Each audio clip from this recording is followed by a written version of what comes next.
Thank you, Logan, for that presentation. We will turn the time over to you for public comment. So I just want to make sure, just understand some ground rules there. Just before you begin your comment, just state your name, mention your address, where you're from. We're going to limit that to 3 minutes per public comment. I will have to cut you off if you do go over 3 minutes. That is the worst part of my job, is cutting people off. I really don't like to do it, but just out of the principle of fairness and not favoring someone over the other, I would love to limit that. But just please make my job a little bit easier tonight. Let's go on. When you're giving that comment and the 3 minutes are coming up, just wrap up. I will give you a 30-second reminder of when that's going to end. Also, just please don't duplicate or repeat any comments made by someone else. We just want to make sure that we have a diverse set of comments, ideas, opinions being expressed tonight. We're doing this insinuously. Okay, my name is Emily Campbell. Testing. Okay, my name is Emily Campbell. I live here in Moab, Utah. My comments address some fallacies and I think false assumptions throughout this report. Furthermore, I'd like to point out that this will, because of the likely failure of this project, because of the massive cost burden of facing Grand County taxpayers. Some fallacies in this report that should be seen to undermine it. First, you assume a 100% occupancy of single-family homes priced at $1.5 to $2.4 million. The current vacancy rate, the second home ownership rate, is 25%. 1 in 4 homes in Grand County is currently a second home. So already you're assuming an occupancy rate well above our current county average. On top of that, as of January, our median home list price was $614,000, a third of the cost of the list prices of these homes. To assume 100% occupancy or anywhere near that is absurd. Furthermore, you assume a 97% renter occupancy rate, again, on units, twin homes, condos priced at $1.5 million, with an average household income in the report of $54,000 a year for households. I'd like to ask who makes $54,000 a year and can afford to pay rent on a $2.4 million home?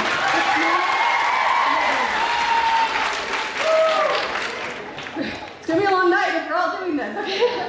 But seriously, this is a serious fallacy here. There's absolute illogical assumptions made across this report. Year over year, the cost of 4-bedroom homes on list prices actually decreased 72.9%, largely due to an oversupply of luxury homes in Grand County. Again, pointing to the likely failure of this project to reach 100 full-time residents. And finally, the last thing I'll say is where there is affordable housing dedicated, it is at $100,000. And if you look at equivalent units in the county, which are nowhere near $100,000, even for the most affordable homes, they tend to be studios at best. And to assume 2.5 people per household living in a studio, it doesn't make any sense. There are holes throughout this. Now, the legislature is currently considering HB 540, which acknowledges that this bill was rushed through at the last minute, and there are major illogical assumptions in the bill itself about its likeliness to be successful. The Lieutenant Governor's office would be responsible to withhold judgment on this issue until there's the opportunity to let that pass through the legislative session in the next few days. Finally, I just want to speak about the cost of what happens if this fails. This already assumes that taxes go up for Grand County residents not in this preliminary town to $100 per household within 5 years, and that is a growth curve. So already this is assuming a tax burden on Grand County residents. If this project fails, we will be left with the bill. Damages is not defined in the bill. We don't know what we will recoup as far as our ability to manage our own cost burdens, and we won't have representation in this preliminary town to set our own destiny. This is irresponsible. This should be allowed to go through the HB 540 legislative process, see what the legislature does to improve or possibly fundamentally alter this bill, and this project doesn't make any sense. Thank you.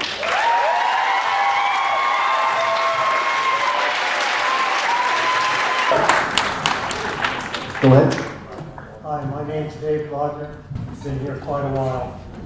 I've got a lovely assistant right here who's going to show you something. This picture was taken in 1983, downstream of this project. This sign says, danger, Cataract Canyon, hazardous rapids ahead, superintendent has to give you a pass, all that. It was almost underwater. That year, the Potash Road was underwater. The Potash employees were jet boated to work. 128 was underwater. People in Castle Valley had to go over the loop road to get to Moab. The Kane Creek Road was totally flooded. There was no way to get down there at all. Sorry. Emily said it pretty well. Who's going to be responsible for the cleanup when this thing fails? And it will fail. It will get flooded. We're in a drought now. We've been there for 20 years, but we're going to have high water again. This same picture could have been taken in 1984. So it's going to fail. If it gets approved, it's ridiculous.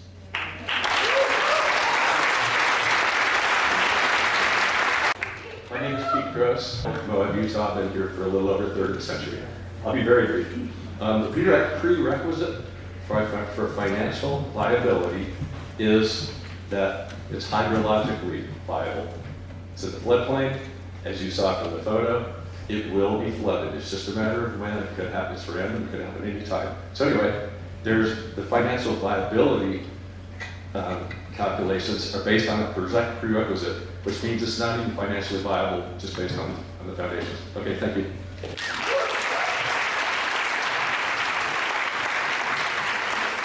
I'm Bob Phillips, and I've lived here since 1991 permanently.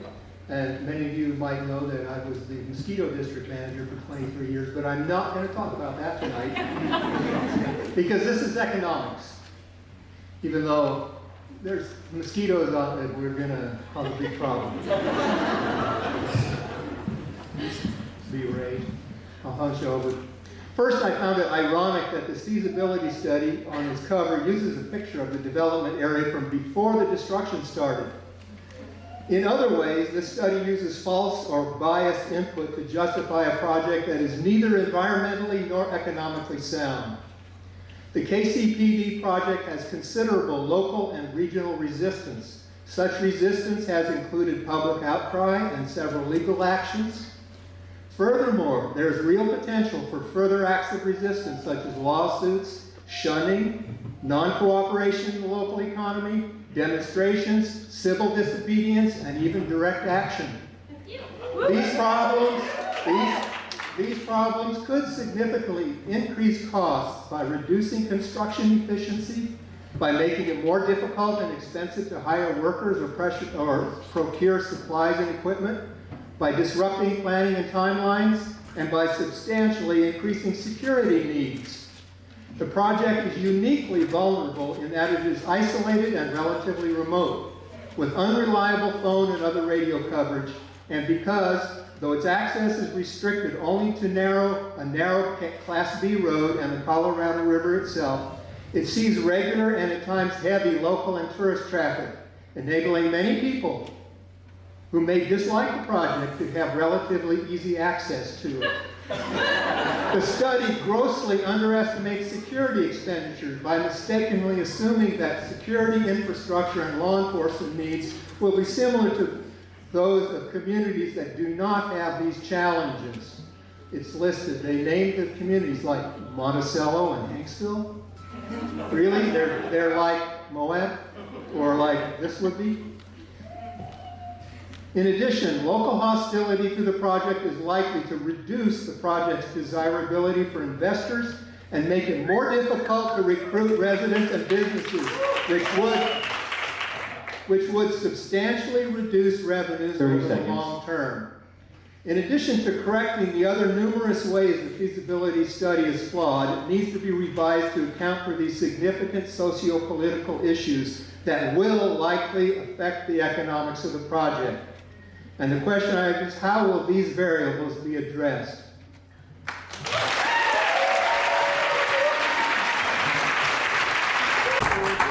My name is Dave Foster. And I'd like to speak mainly to the Utah Municipal Code itself. As we all know, this new section of code was added in May of 24 to allow for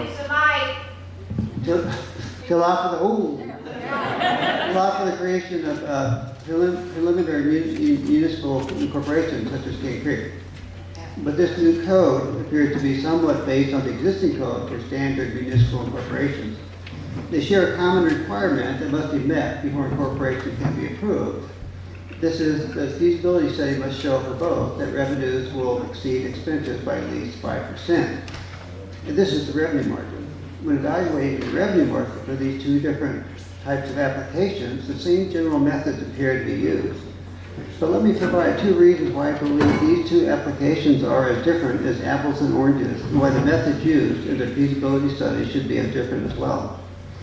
First off, for the standard incorporation application, the revenues and expenses are based on an existing community with existing roads, sewer, culinary water services. But most importantly, they're based on an existing quantifiable tax base. On the other hand, the preliminary application, like Kane Creek, is based entirely on undeveloped land with no infrastructure whatsoever. To determine if the 5% revenue margin is met, development projections, which are just guesses, are made.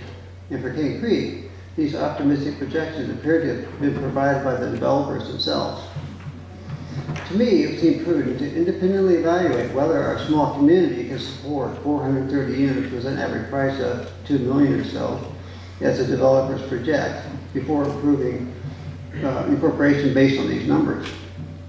Second is the absence of an independent feasibility analysis to determine if it's even possible to build Kane Creek development and in the time frame they have predicted. I worked as an engineer and custom home builder, and I spent many hours reviewing the Kane Creek drawings and documents available to the public. I can say with certainty that this project has numerous substantial technical challenges to address before they can even start building the first home.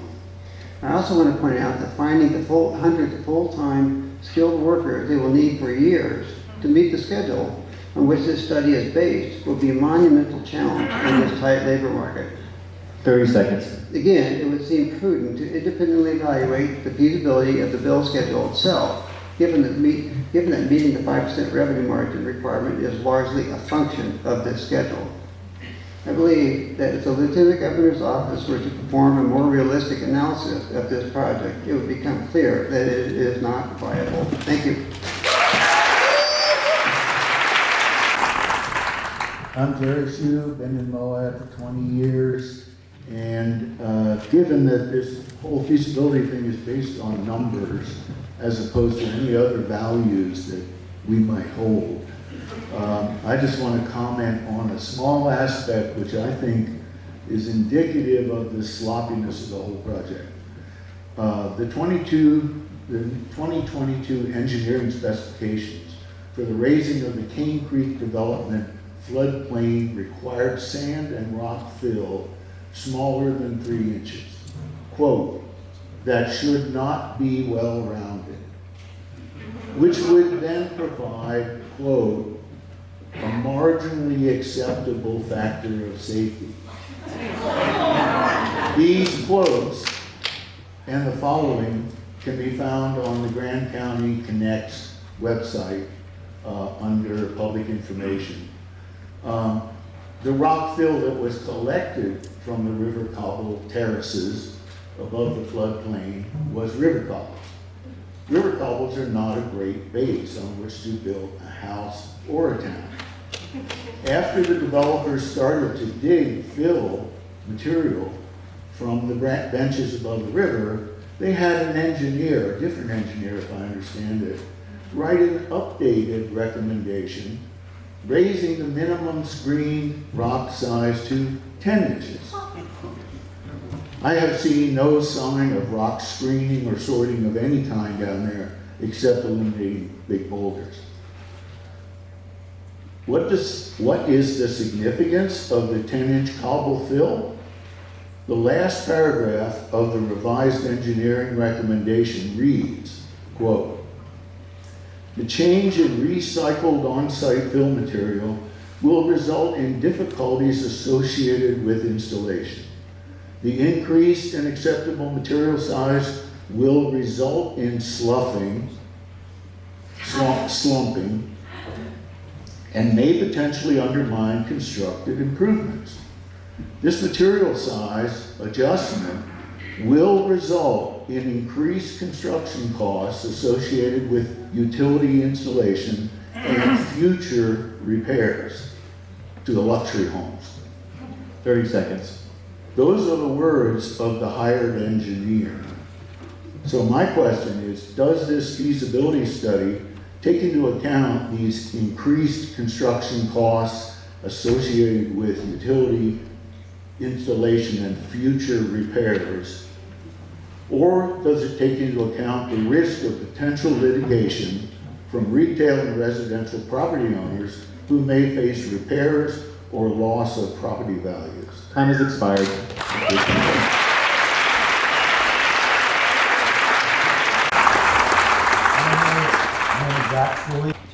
Thank you to all that have put on the study and the meeting tonight. Unfortunately, there are 3 people that are very important to this project that are not here tonight. At least I don't think they are. Tom, Trent, Craig. Maybe hiding behind the curtains. A year ago in a county meeting, one of them did actually show their face via Zoom. And he said, "We share a deep commitment to Grand County and its people. We are here to work together with you, with the community, and to address your concerns and ensure the Kane Creek project adds to the housing supply and aligns with the values of equity, sustainability, and community well-being that we all hold dear." Let's just hit on deep commitment to the county and its people and community well-being. The community is here. We've been here all along. We're speaking loud and we're speaking clear. Are the developers listening? No. How can you be here to address concerns when you are never here? I have not seen them aside from that one time at the very relevant county meetings, and they are not here. This thing is for them. It's for their project. What are they doing? They must have had more pressing matters. They've also ignored emails. They published a letter last year saying, "We welcome direct feedback from community members." And so I've talked to several people that have had simple inquiries and concerns, and emails are ignored. I don't know if they're going to hear anything that is said tonight, but if they do, I would encourage them to stop ignoring and just start listening, just a little bit maybe, to the community that they said they had a deep commitment to. Thank you. Hi everybody, I'm Chris Baird, a youth politician, clerk auditor, county administrator. It's great to see everybody here, by the way. Wish it was under better circumstances. One of the things I wanted to point out in the feasibility study with the population estimates, seems to me like many of the components of the feasibility study are built upon the population estimates. And I just wanted to point out that in the last census, it showed that between 2012 and 2022, Grand County gained a total of 468 permanent residents in 10 years. And this feasibility study is showing that we're going to gain 3 times that in 5 years in just this one spot. And so I have to ask the consultants if they can reconcile that and honestly say that that's a true and honest population estimate, because if it's not, then the entire feasibility study and all the revenue projections, et cetera, that are built upon it are false and unreliable. The other thing that I wanted to point out is the really dramatic cost to Grand County citizens that I saw in that chart. And hopefully they can bring that page back up so you can see it and add it up. But one thing that I am aware of, being the budget officer for several years for Grand County, is that the general fund runs extremely lean all the time. It's very difficult to balance the general fund budget. And taking a $500,000 to $600,000 cut year after year is going to be very difficult to deal with, you know. And even if there's some vague reconciliation, perhaps at the end of this, the county is not going to be able to rely on that after the fact. They have to deal with the budget in the year that it's occurring. And so I just want to make sure that everybody realizes that this project is going to cost you millions of dollars collectively. And so keep that in mind. Love y'all.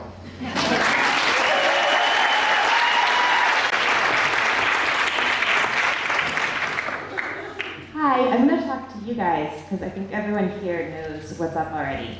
My name is Zoe. I've lived in Moab since 2016. I'm a nurse at the local hospital here. And since I've lived here, we've seen such a dramatic increase in luxury accommodations for the uber wealthy. That's hotels, housing, now maybe even an entire town. And the fact is our workforce and our essential services just cannot keep up with that.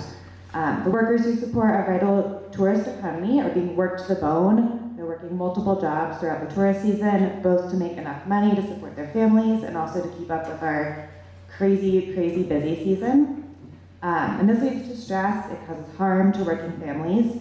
Children who should be in school and graduating are instead leaving early to start working. Parents are working 60 hours a week. They're not home with their kids at the end of the day. And this leads to stress, worsening health outcomes, poor mental health, domestic abuse, substance use disorders, the list goes on.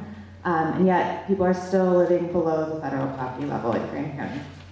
And meanwhile, our basic services can't keep up. Healthcare, education, childcare, and our natural resources can barely meet the needs of locals, never mind wealthy part-time residents who do not contribute to our local economy or our community. So I think if you, the state of Utah, care about working families, like you say you do, the least you can do is stop Kane Creek development from causing undue harm to our community. Thank you.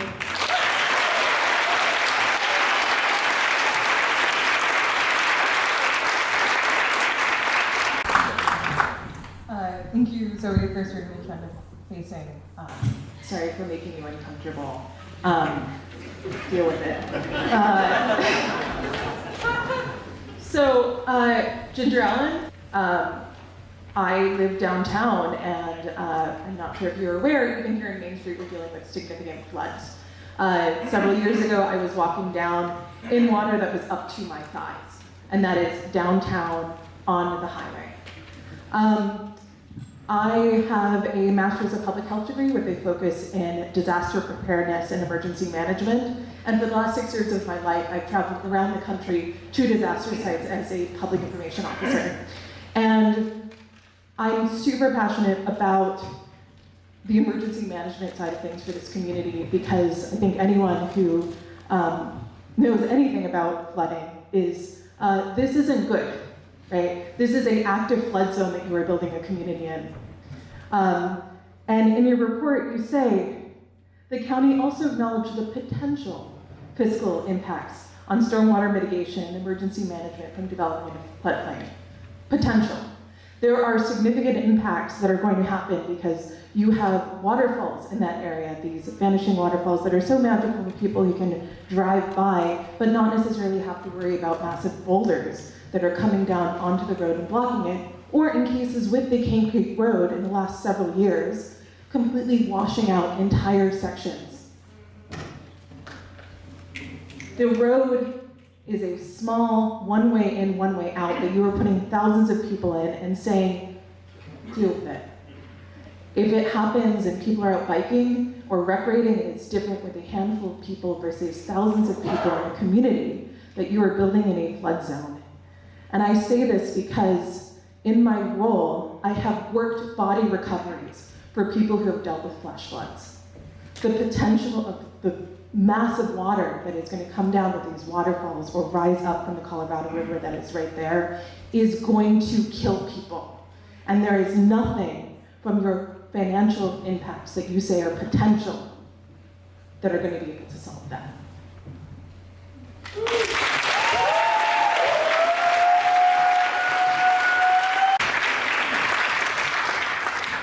I hope you don't mind if I take this thing off the stand for a second, guys. My name is Matt Seniceros. I work for the county. Full disclaimer, I'm IT director here. And I am super happy that all of you have shown up for this. You have shown up in mass. This is awesome. And I see so many different camera lenses and audio feeds and people watching. And I know the lieutenant governors, and we're honored to have you. Thank you so much for coming down here. This situation that we're having here, I love that everybody's so passionate about all of this. I'm going to try to save my own personal review about this to myself, but we are Grand County.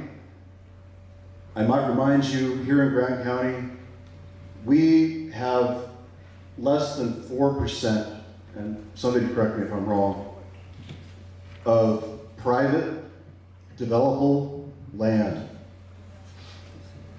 in our county, which is larger than some states of the United States of America. This project is an exasperation of efforts by the developer to try to create something here within our county that has been hampered by federal bureaucracy in a lot of ways. We only have so much land we can develop here, guys. We know we have more people coming. We know we have the resources here. Extraction, I know it's a horrible word. It's not going anywhere. We can talk about budget. We can talk about flooding. We can talk about death. It's a horrible thing. This development, the zoning changes that could, would, have, should, and I apologize, guys. How long do I have? Please tell me. 30 seconds now. 30 seconds. I'll keep it short. I'm all for this project. I am 100% for this project because it allows development in a beautiful land. If you guys have gone down there, it is one of the most beautiful locations you can imagine. I know I was there actually. We all camped there, didn't we? Right? That's what you're all arguing about. So this is a good agreement. They've already raised. Time has expired. Thank you so much. I love you. Appreciate you guys. Have a good night. This says Hello, my name is Julianne Waters, and I am here for a marketing reality check. Verifiable figures are that in 2023, we had exactly 6 homes over the price of $1 million sell in our county. And only one of those was the Lionsback development, by the way. In 2024, we have had 10 homes over the cost of $1 million to sell, and they were not new development. These are older homes on property. The idea that you're going to fill out this project with $1+ million sales is it's not realistic in the very least. I've been here over 30 years, and we are not going to become the next Aspen. We're a totally different community, and we love where we live. I really hope the developers realize that this is a mistake waiting to happen. Thank you.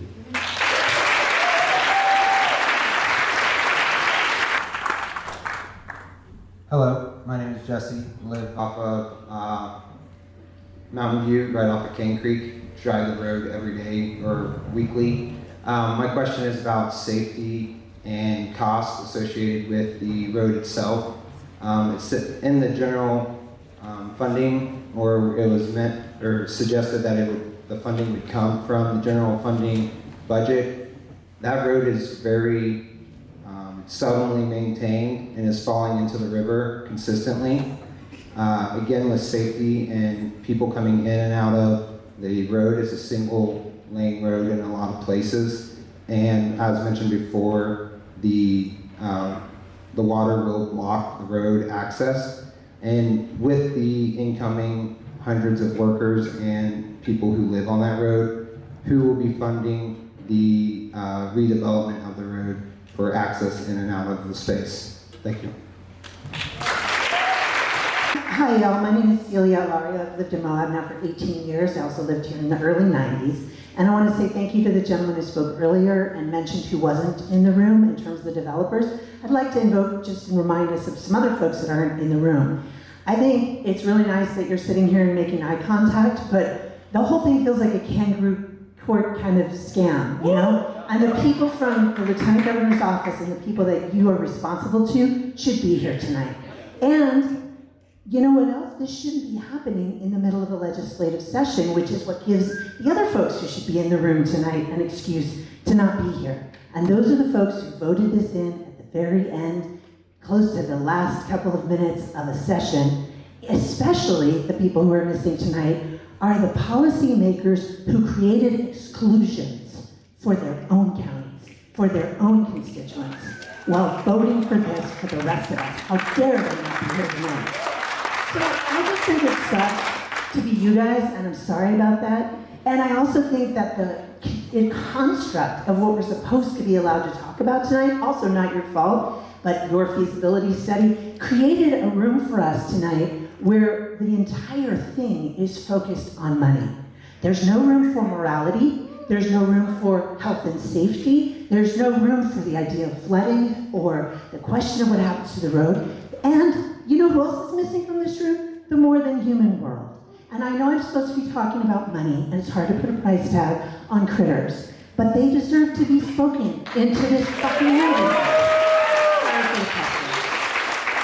So it just feels like we should just have somebody who comes up here and sort of names that. The whole thing is just set up to be kind of crummy.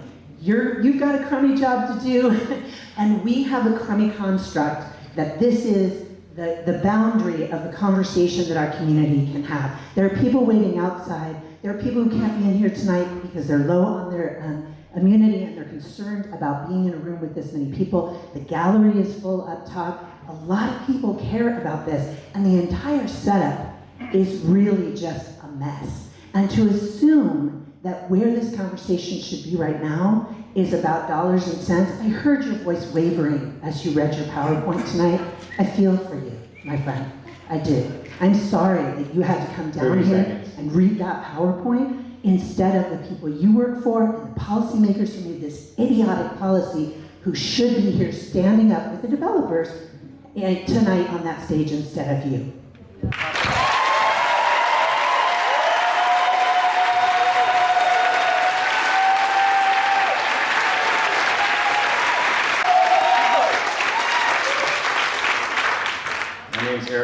A lot of what I want to say has been said, but I do want to note that you're talking about setting up your fake little government with your zoning and planning departments. Our zoning department in Grand County has been vacant of an associate planner for at least the last 6 months. The last director of planning resigned after 6 months. It was vacant for at least a couple of months after that, and I'm not sure if she has left her position yet, but she has resigned after 6 months.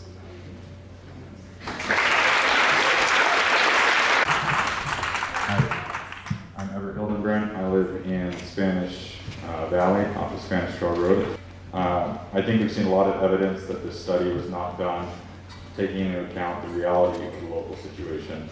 That ranges from the actual population projections themselves being fundamentally flawed, to the math of selling expensive luxury homes to lower middle class families not adding up, to the absurdly low estimated costs of maintaining an already rough road, flooding issues, and security, policing, and public service costs. So if the study was not done taking into account the actual reality here, what was it done taking into account? I believe, given the attitude of GLO Capital on this project and their other projects, the railroading through of legislation just to get this development through, and the way this study grossly underestimates the impact on Grand County and Moab, that this study was carried out just to satisfy the needs of the developers, GLO Capital. So I will speak directly to you guys, the people at LRB, and implore you to think of the people here and realize the negative impact you are having on them. You had a chance here to do a real feasibility study and stand up to read. That is very important in this time, right now, where only you can stand up to tyranny and greed. Thank you.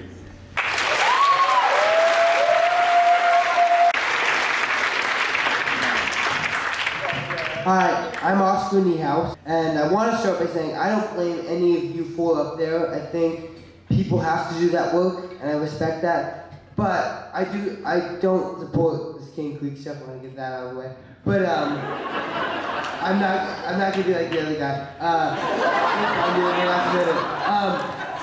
But actually, like what that other guy said, I want to say I've lived through my entire life. I was born at the old Memorial Hospital. I am genuinely so this whole movement has made me so proud to be from here. The whole town can get around, most of the town can really rally around one thing, besides saving woodies. So on such a political issue for so many people to come out to talk, to sit angrily, it's so great. And so that's it. Thank you guys.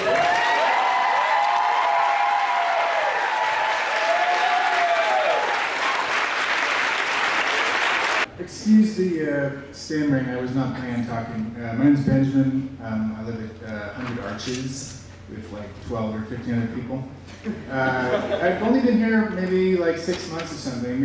Before this, I worked in Yosemite for 3 or 4 years. I've worked in a bunch of random part job places all over the western U.S. What always ends up happening is all the towns and areas near anything remotely beautiful are bought up by like real estate speculators and just rented out. It's like that in Mariposa, California. A couple months ago, I was driving through Escalante talking to locals at a gas station, and they actually had to pass a local bill prohibiting Airbnbs because every single new house that was on the market was being bought up by people just renting it out. It would be one thing if these people actually lived in Escalante even half the year, but of course they don't. They are just in California, New York, or somewhere else. So I guess my main question is that there's a 100-person, minimum for residents for 4 years or 6 years or whatever it is until the place can become a town. Of course, in like 10 years, as far as I know, Utah doesn't have anything about a town being less than 100 people. I Google searched what the smallest town was, and it said Schofield with like 27 people. So in 10 years, when the requirements for 100 people are have been met already, and nobody lives there, and it's just being rented out as a passive asset producing property. I'm just wondering, why really, the biggest question here, right, is why do they want to become their own town? So they're gonna build it, whatever, that's unfortunate, but why their own town? Why not just let Grand County, deal with them as they will? And I think it's obvious, it's because they want to do the bare minimum to become a town and then just shift it so that they can just use the entire side of Colorado there as a rent stripping facility where they can pay virtually nothing and just extract everything from the rest of us. So I'm definitely not in favor of Kane Creek, but it seems to me if they're going to go ahead with building it, then Grand County should be able to have at least some jurisdiction over what's happening there.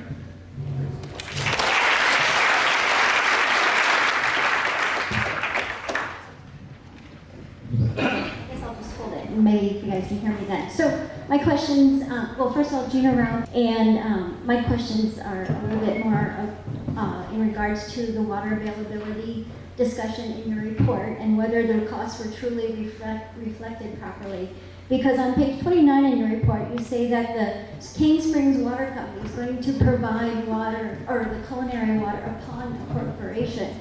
So you need to have 100 residents prior to incorporation. So who is going to provide the municipal water to those residents prior to the incorporation? Because then on page 12, you say that the secondary and culinary water, well actually it starts out with saying LRB assumes the following services will be provided by the various entities. And it says culinary and secondary water will be provided by Kane Springs Water Company, Grand County Water Conservancy District, and then the Grand County Special Service Water District. Have you spoken with those two Grand County entities to see if they even have water lines out there to provide the water for the first 100 or so residents until it's incorporated? Or does Kane Creek or Kane Springs, are they going to provide that water all along? It just says on page 29, upon incorporation. So there's a gap. Who's going to provide that water to the residents? And so if the county is supposed to be supplying that municipal water those first 4 years until you get those 100 residents, do you have that additional cost reflected in your table 4.2 where you have the projected costs of the public works? So I'm just not sure if the water availability has been accurately reflected, because like I said on page 29, it just seems like LRB has taken the word of the landowner saying we have 422 acre feet and it's only going to require 200 acre feet. And the problem is that 422 acre feet is coming from the Colorado River, and it is very expensive to treat surface water up to drinking water standards. So I'm just not sure if that was accurately reflected in the study. Thank you.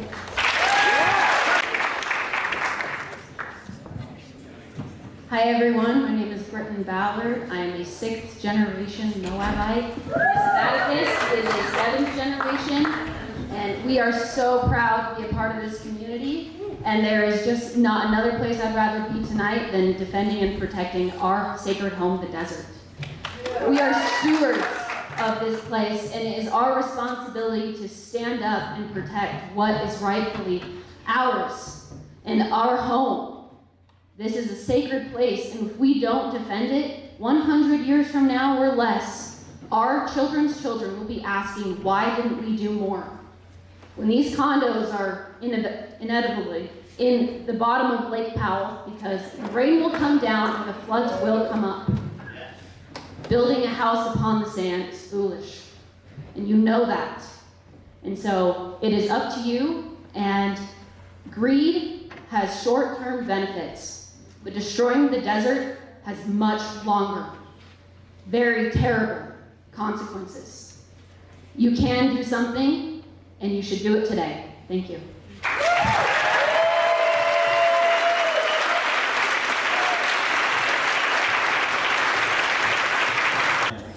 Slow and fast. Is this better? Like right there? Yeah. Okay, Mike Brown. I didn't want to get up here, but I'm friends with this Laura girl over here, and she won't stop talking for months and freaking months about this thing. So a lot of perspectives are shared. Moab's a very diverse town. I'm going to share a little bit of different perspectives, so bear with me. I promise this might not go the direction you think it will. So just give me a minute. I scratched together a few notes, and this isn't my sign. It's a prop for a minute now. So I don't live here full time, which is, I think, a perspective that some people, I think, need to share. I don't live here full time, but I own several houses around the area.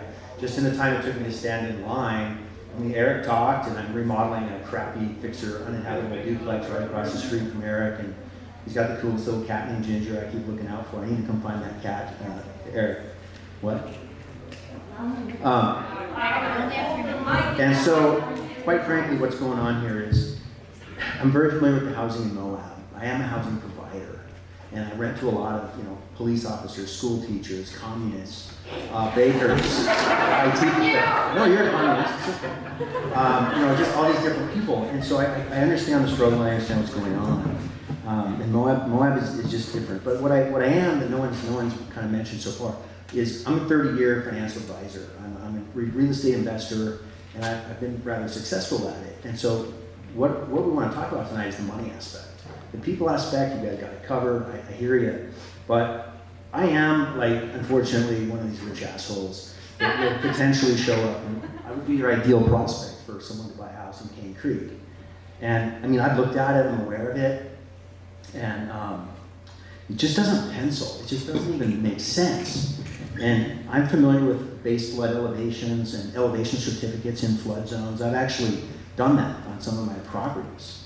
And just the concept of what I'm seeing here, and just understanding the marketplace in Moab, and the projections are just wildly optimistic. And I've dealt with attorneys and consultants my entire career. And you can get an attorney to give you any opinion that you pay them for. They're literally paid to create arguments. That's what you pay them for. And no offense, but consultants are also, you can receive whatever confirmation bias you pay a consultant to provide. And I've dealt with those for years and years. And I'm just saying, as the type of person who could come in and walk in and just buy any house that you build in Kane Creek, I wouldn't touch this with a 10-foot pole. And I don't think the money's gonna show up. I think only fools would show up and buy this thing. And that's what usually happens, is the stupid money shows up first, and it goes bankrupt. And then the smart money comes in and buys up at a discount the infrastructure and the utilities that the first group went bankrupt on, and then the party kind of goes from there. But I'm just warning the owners of this joint, who I don't even know, I don't think this is gonna fly. I think you're gonna be wildly disappointed at the people that aren't gonna show up and pay for this. Time's up. Thank you.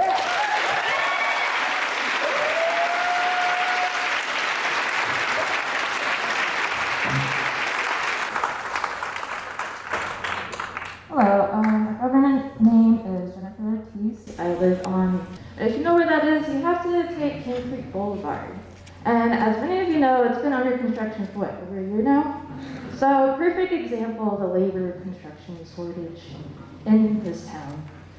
And as we continue down that road, every time I see the development, it just hurts my soul. I'm originally from Phoenix, Arizona. Constant construction, development, destruction of the desert out there, heat island effect, it's a whole mess. That's why I'm out here now. So when I first moved out here and I saw that, I'm like, dang it, it's everywhere, isn't it? So, yeah, I like to think about how when rich people build on sand, the house will crumble. Thank you.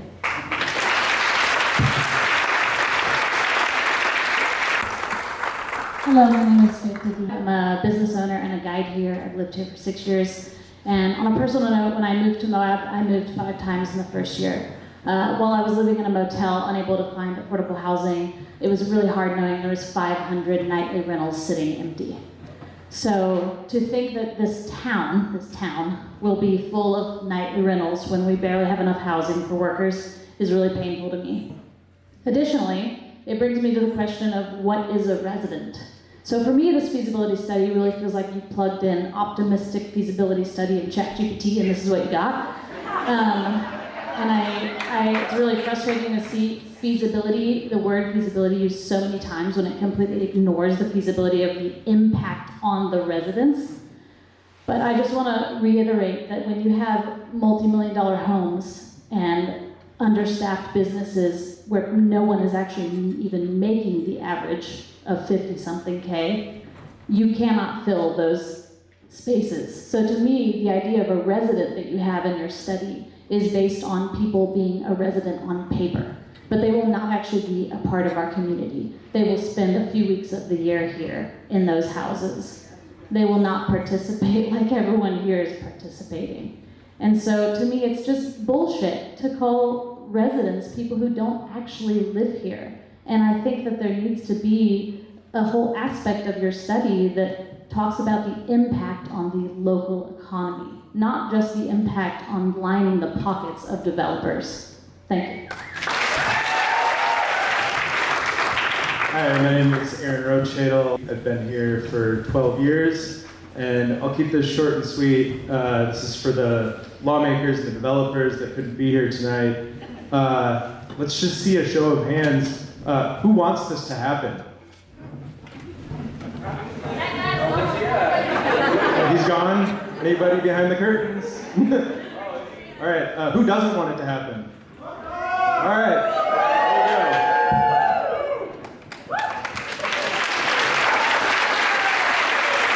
Magnet. Okay, my name is Sam Newman. I gotta get my notes out. I'm nervous in front of crowds. Doing great. I work in affordable housing. I think maybe some of my coworkers are here for the Housing Authority of Southeastern Utah. I'm speaking on my own behalf. I'm not anti-development. This town is growing. People want to live here. They need places to call home. We certainly need to build housing.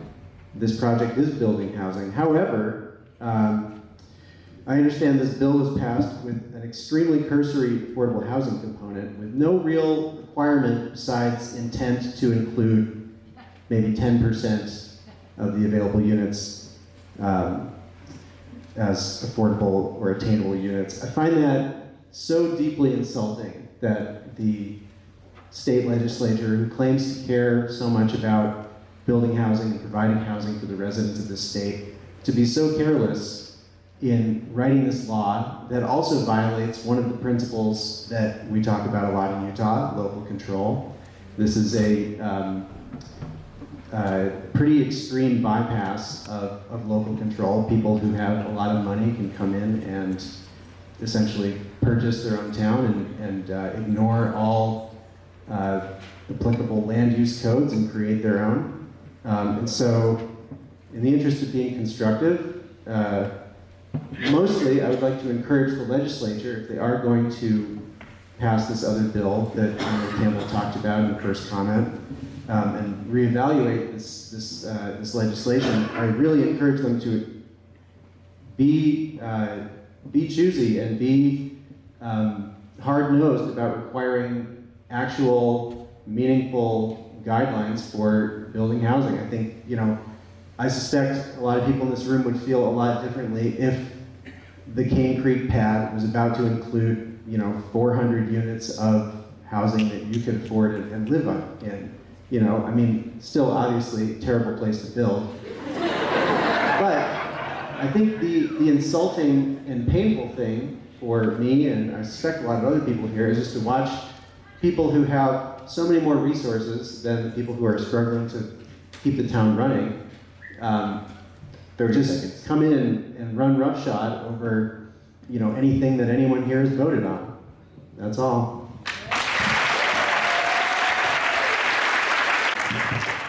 Hi, my name is Audrey Peppermint. I moved here in 2015. I would like to provide myself as a case study of somebody who was recently able to access stable housing in the form of purchasing a home in Moab. I make well over the average income that we're talking about, that $50,000 mark as a federal employee, if I'm able to keep my job. In order to access stable housing in this community, had to team up with somebody who makes an equivalent salary working as a nurse in the hospital. We both had to pool resources, get help from both of our families, and only through an act of charity by the property owner, drastically reducing their original asking price, were we able to access stable housing and purchase a home in this town. So the idea that people who make less than me can single-handedly purchase this kind of accommodation for themselves, to start a family, to be able to cover the basic cost of living and pay rent on a $2 million house is just absolutely fucked.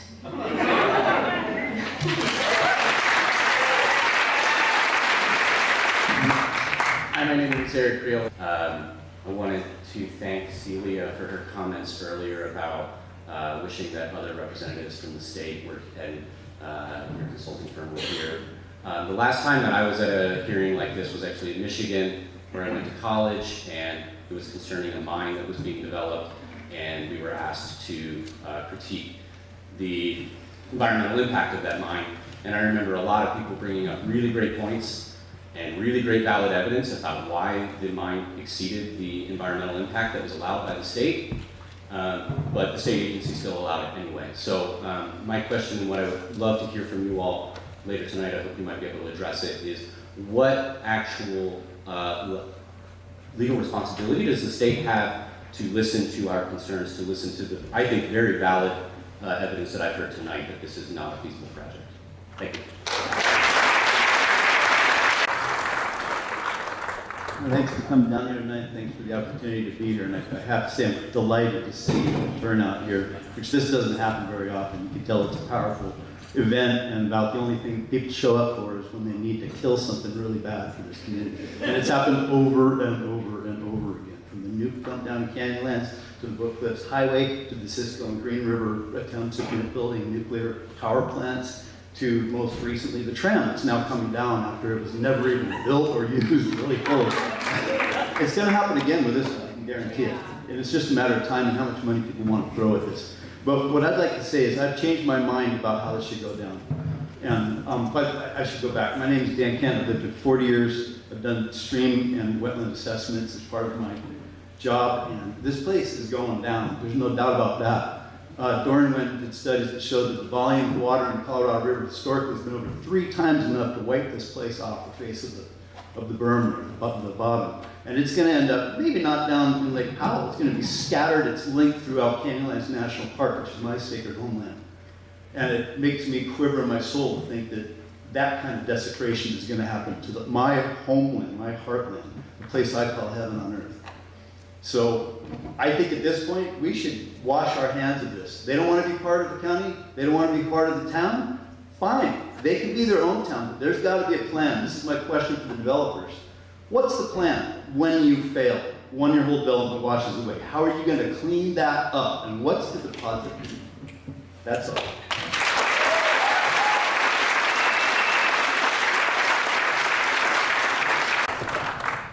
My name is Luna Kennedy. I live here in Moab. My family moved here in the mid-90s and opened a business here, and it's still going and thriving. But one of my roles at the company is that I do staffing. I take care of the schedule. I help with the hiring every spring, and we struggle consistently to keep enough people on staff. And we have a great place to work. We treat our employees really well. We have a lot going for us as far as why people would want to work for us. But I don't really think your feasibility study is taking into consideration the seasonality of the town and how very difficult it is to consistently house and keep these employees all year long.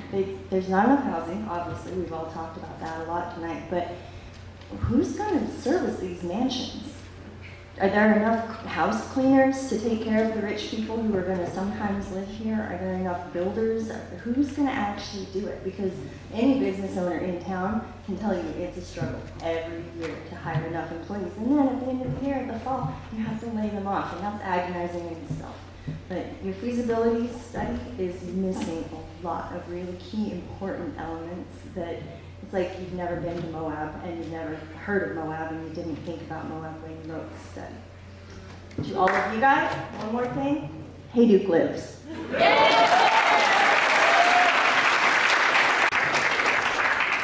Good evening, my name is John Weisheit, and I'm the co-founder of Living Rivers. We started on January 1st, 2000. I'm also the co-founder of Canyonlands Watershed Council, Friends of the Abajos.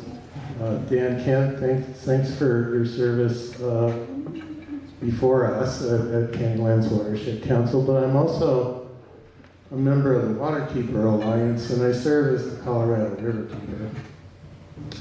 I just want to let everybody know how proud I am.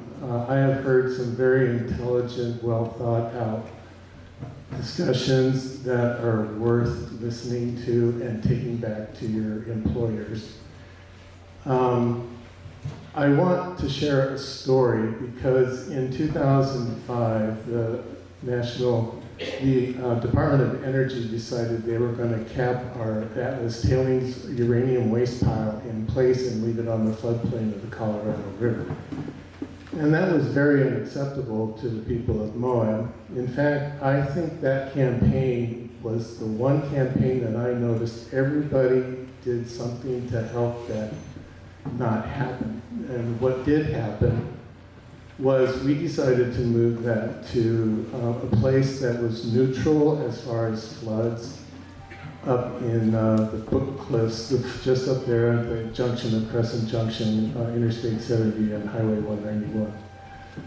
Living Rivers and John Dornwin and I and others, we decided to do the science. That was our component. We were set to do litigation, but we didn't have to because we had the science to demonstrate that this was the best thing to do.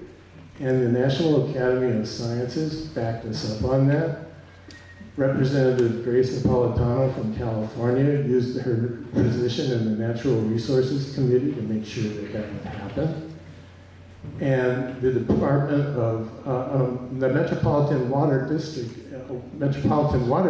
even got involved, and they supported that because they didn't want 19 million people to be drinking radioactive water. So if the federal government and the Grand County 30 seconds. and the Academy of Sciences can see the benefit of removing a uranium waste pile from the Colorado River. Why can't these three developers living in a treehouse not build this thing? So they're not being logical. They're not listening to nature. They're working against nature. They're making up their own rules instead of listening. Time has expired. Thank you. Thank you. Good night, I'm Tatiana. I live in River Sands Drive. I'm here for 2 years. And a part of all of our friends here already said to you guys, and we've been trying to tell you, and it's not being listened. My question is like, really, I cannot see how economically this project can benefit more. I just don't see that, and it's not really clear.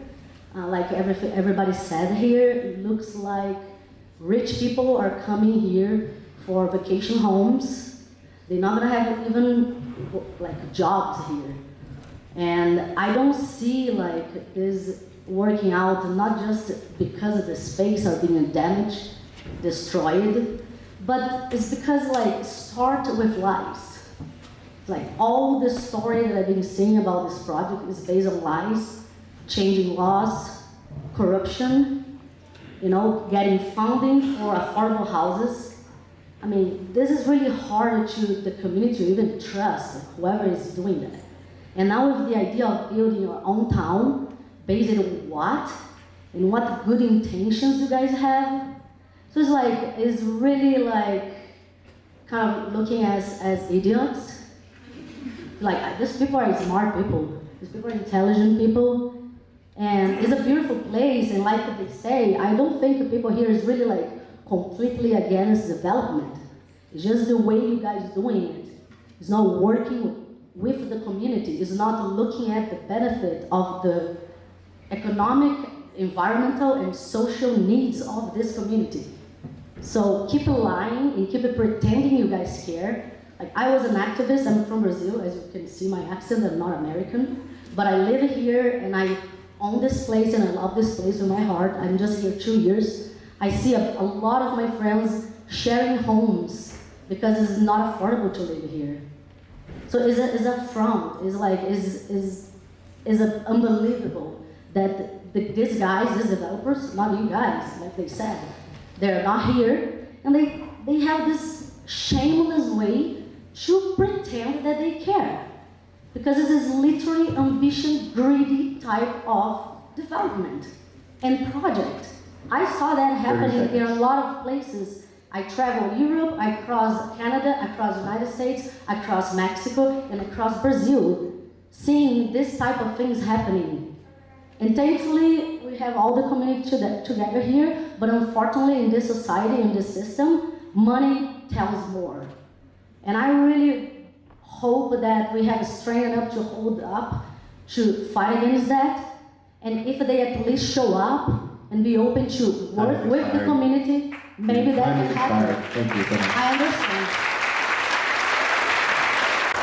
Hi, Anna Kane McCord. I live at Huntridge Drive, not for long. I'm getting kicked out so it could be sold for, and I quote, $500,000, which it won't sell for. But that's not why I'm up here. On page 22, under risks, you note the entire cost structure falls apart if the developers are unable to get a luxury hotel built and presumably reach high occupancy rates. The developers cite the cost of this hotel at $2,448 per room square foot.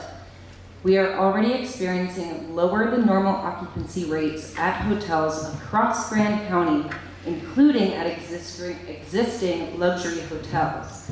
The risk that this alone leads to the failure of this project is clear on its face. This report should be updated to reflect realistic and current market trends before it is relied upon to approve the preliminary town.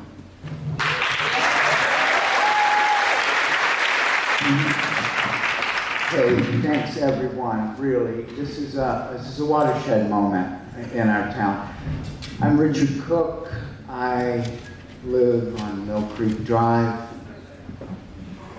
I was elected to the Moab City Council in 1996 on a platform of making development pay for itself.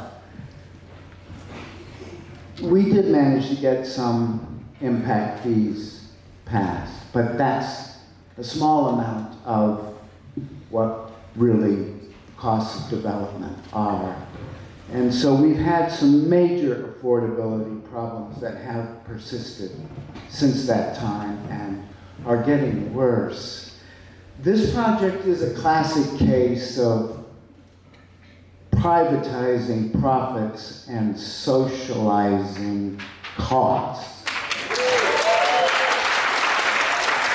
And the feasibility study is false on its face. In one particular, I believe I heard this right, the road costs were stated as 1.43 miles of a county Class B road. Well, that's the road that goes right past the development. The road is entirely inadequate, has been very well stated tonight. The cost to actually make the road service a development of this type with commercial space, I think 70,000 square feet, is probably between $2 and $10 million just to, and the cost of maintaining all of this will be borne by the county residents through taxes in the county government. I want to thank Chris Baird for coming out and putting it in perspective of someone who works as budget director for the county. And so I don't believe that 1.343 aspect of your report should stand. It should be amended to reflect the actual cost of remediating the inadequacy of the road that is the only road, 30 seconds. Thankfully that was mentioned, only road for the emergency access. It's your responsibility to include that.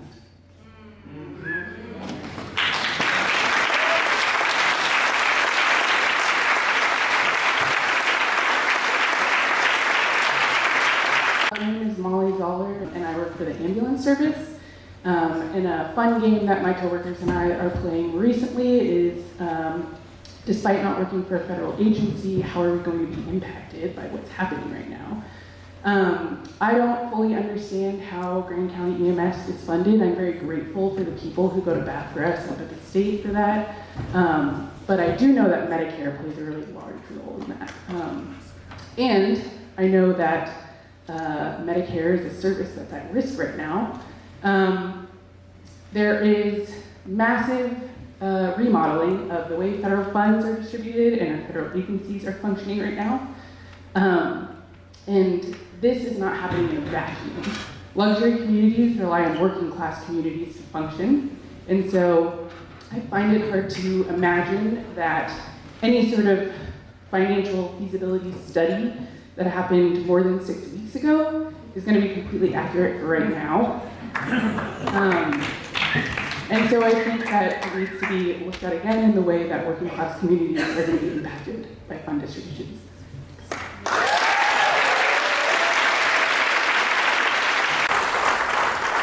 Hi, my name is Casey Markle, and I was furloughed for 2 weeks, so I am one of many people who've been impacted by the current federal changes.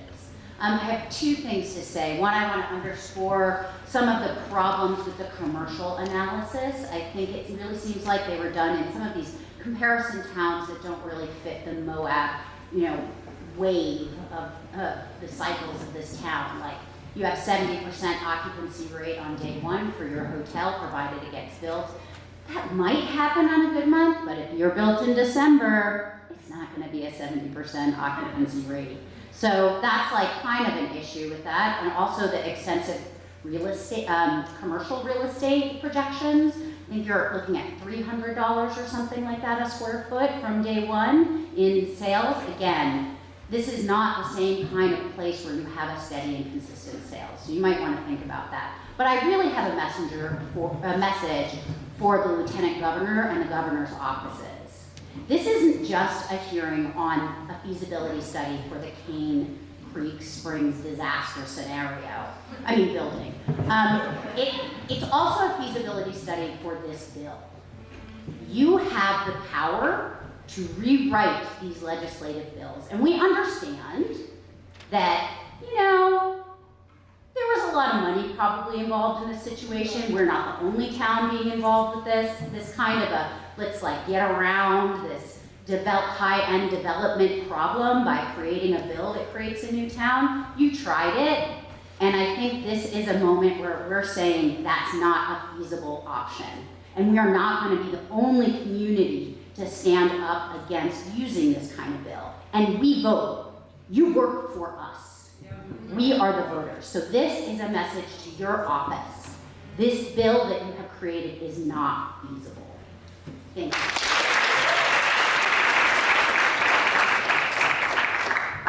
My name is Charlotte Mates. I've lived in Moab this time for 25 years. And I just want to thank all of the people for raising all of the issues that have come up tonight. I think they're very sound, and I think that we are speaking, and my reason for getting up tonight is I would like to share a story from 70 years ago when I moved here. I'm thanking John Weishaupt for bringing up the fact about the tailings. One decision in history can change the world. I'm going to tell you this little story about my father, who was the metallurgical engineer at the Uranium Reduction Company. He helped found it with Charlie Steen and Mitch Mealich. And when it came time to take the tailings, which was the yellow cake, away from the uranium, my father made a recommendation. The recommendation is that they take and spend 10 cents a gallon for gasoline in 1954, 55, 56, and take that tailings and load it onto a dump truck and spend 10 cents a gallon and take it up to Crescent Junction and bury it. The plant superintendent, and I'm not going to name names because it's past history and they're probably all gone by now, or a lot of them, there's still some around, suggested that they leave the tailings on the Colorado River, and he got paid $100 for a bonus for suggesting that. My mother told me this story when I moved here, and she came down on Mother's Day of 2000, and she said, your father was an environmentalist, a visionary, and he did not think that the tailings on the Colorado River would hurt anyone because it all came from the earth anyway. But he knew people well enough to know that they would object to their water going through the tailings that had come 30 from seconds. that. So I'm leaving you with that story just to ask our government and our lawmakers and our citizens who vote to vote for the very best outcome so that our history of our town can be maintained. Thank you. Hello, my name is Caitlin Myers, and I serve on Moab City Council. Wanted for you all consultants and representatives of the Lieutenant Governor's Office and members of the public to know that Moab City, our city manager Michael Black emailed Lieutenant Governor Henderson today. This, as has been discussed, this project will be directly accessed by Moab City roads, and we as the city would like to have a conversation with your office about how impacts and risks also tie into Moab City in addition to the impacts in the study I'll talk about Grand Canyon. So.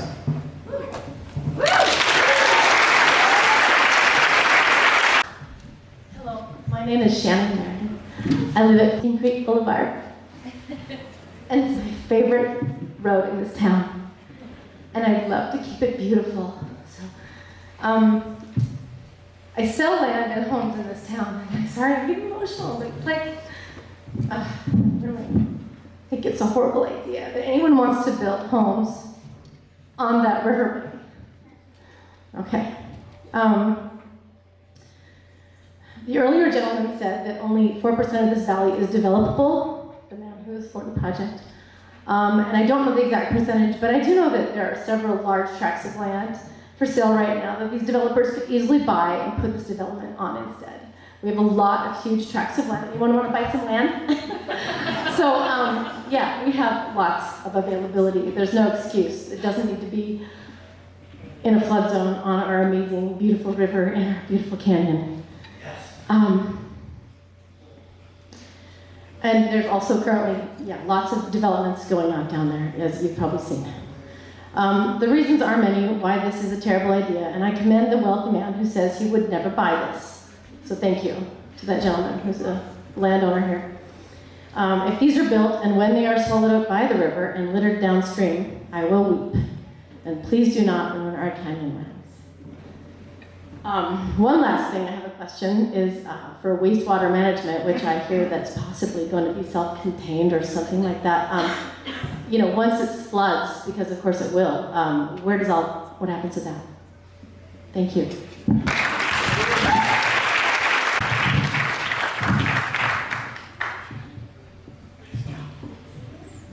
During times of universal deceit, telling the truth becomes a revolutionary act. I don't know much. I don't know about numbers or money. But what I do know is this truth. The people of Moab do not want the Kane Creek development to continue. So, I leave you with this.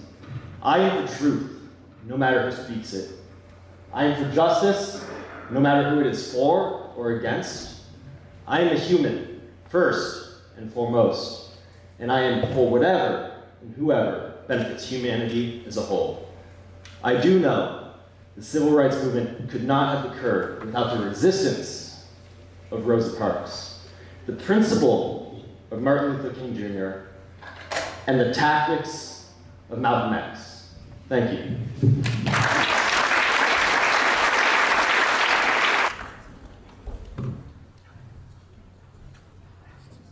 Anybody else wishing to make the public comment who hasn't already?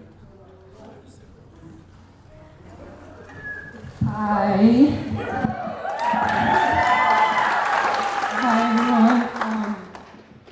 I'm not a fan of being on the spot like this, but I have put a lot of work into this, and I am also really proud of my town. I'm Laura Long.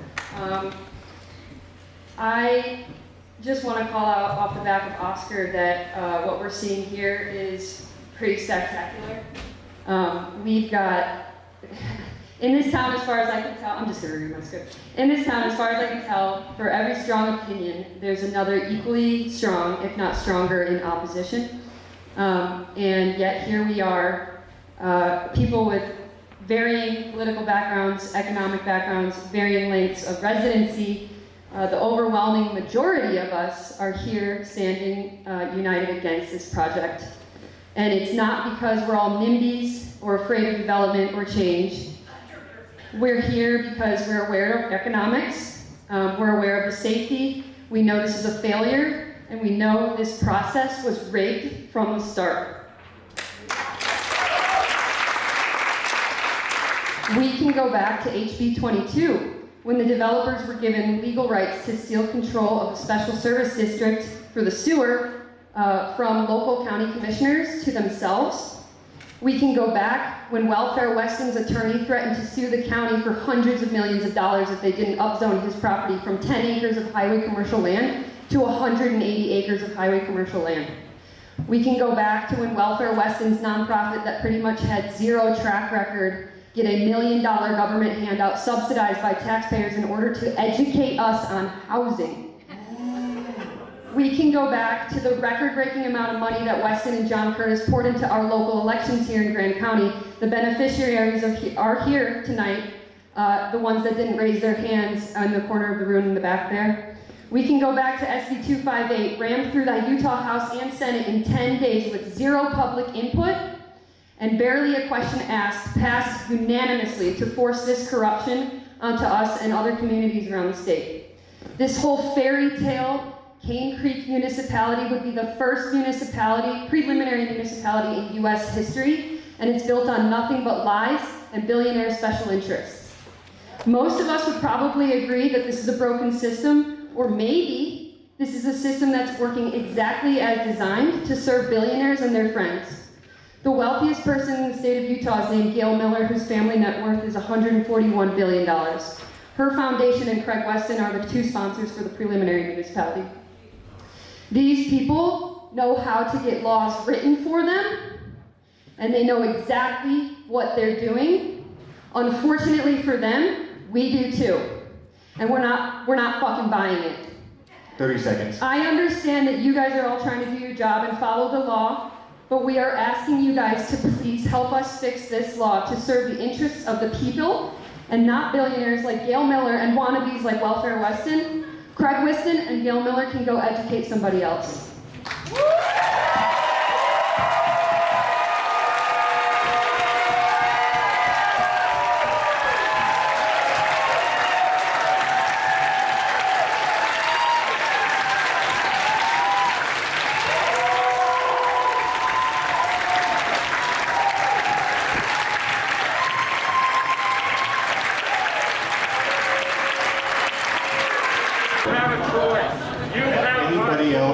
Is anybody else who hasn't already made a public comment wish to make that comment now? My name is Griselle Williams. I've been here for 5 years. Y'all, it's so cool. I just want to say what that guy just said. I'm a therapist. I work with people. And I know I don't know what you're going through. But I do believe in the goodness of people and humans. And I do believe that your job kind of sucks, but I think you can change it. I really think you can change it. I think you can do the right thing and talk to people directly. And I could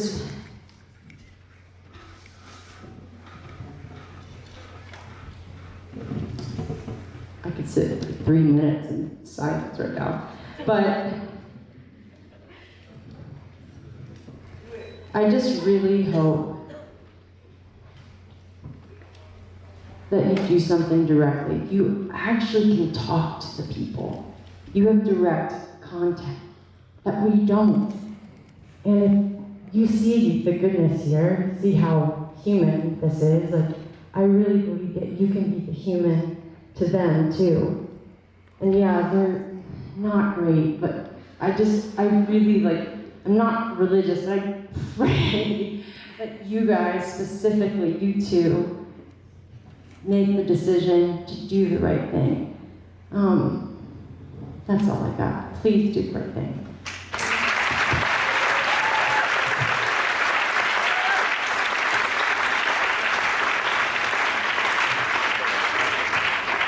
There's Incorporation's page.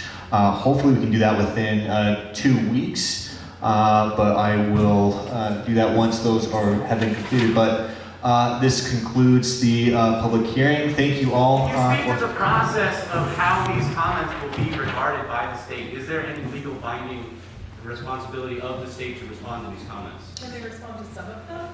We will have the consultant respond to all the questions that were submitted. Is there any legal responsibility of the state to adjust their decision based on these comments? Answer is no.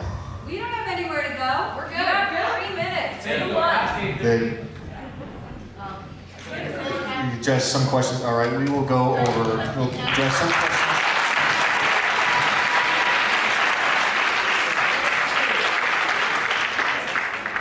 Thank you, everybody, for your time. It is definitely challenging to be up here. This is the second most challenging public hearing. These the passion, we can definitely feel the passion from this group. I did want to describe our role as the consultants relative to the feasibility study. So our job is inserted in a very long process, which you've all described and highlighted, relative to actual development approval, the legislation itself, prior legislative actions. Our role is to come in specific to the feasibility study itself. And this piece of the statute is unique to what's called a preliminary municipality. So all of the other feasibility studies that we've conducted have to do with the prior existing statute relative to the incorporation really of an existing area where there's already development. Understanding that also highlights some of the unique challenges of creating a feasibility study within an area that there isn't anything that exists with regards to development. Now, obviously, there's an existence of a type there, but it's not development. So our role is to, once we receive approval by the Utah Population Committee relative to the requirements of triggering a feasibility study, we take action. So we do not have any involvement in determining that population, the elements of that population. We are just given the go-ahead to say, yes, you can proceed with the feasibility study, and we take action and conduct the feasibility study. We also reach out to several stakeholders, of which includes the developer. So we receive information, which you have highlighted, creates some concern, which we have also highlighted in our feasibility study, produces some risk factors relative to the reliance upon that information. But we do rely upon that information provided by the developers. We also provide information and reach out to the other service providers, which we highlight in the study, as well as the county, and we provide the documentation to those stakeholders to solicit feedback. When they provide us feedback, then we respond to that and adjust the analysis accordingly. So I wanted to highlight that as part of the process to give that document in draft form to those stakeholders and receive feedback, and then we adjust our analysis based on that feedback. The specifics, there are several questions relative to the specific assumptions that we will address. Again, there are 100 questions, and we'll go through all of those and provide response. Other than the questions that have to do with our intelligence, or that maybe don't have to do with the feasibility study. There are some of those types of questions. We will not be responding to those, but anything specific to the feasibility study we'll respond to. I will take the first couple of questions, again, in the interest of time. I will address some of those. So the first question has to do with the 422 acre feet of water rights, and there was a question relative to the legality of those water rights. Again, as Jordan indicated, we are not attorneys, and we're not involved in the preliminary process of determining the securing of those water rights or potential future litigation relative to those water rights. But the question specifically related to challenging of those water rights, based on the information we received, there were challenges to those water rights, not the water rights directly, but the use of the water out of well number 1. So there was a red flag with regards to use, which according to the developer, that was changed. So they changed how they were utilizing water for construction purposes. But that didn't have to do with the legality of the 422 acre feet of the water rights. There's a couple of questions or comments that were not questions. So we'll put a statement in there. Those were not questions. There was a question relative to the additional cost, and you recall in our presentation we did highlight the cost on the remaining county should the area incorporate as a town. We showed that additional cost of $110. That is the cost of the remaining county. So the question was, is that cost incurred across the county? It's incurred, if there is a cost, is incurred by the remaining county, excluding the area of incorporation. So that was the intent of that, is to show that there could be costs to the remaining county.